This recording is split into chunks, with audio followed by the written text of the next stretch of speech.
ஆசை இசையாவே மாறும்.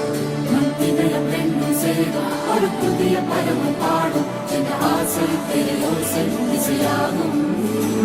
இந்த திருமண கொண்டாட்டம் நம் குடும்ப ஆர்ப்பாட்டம்.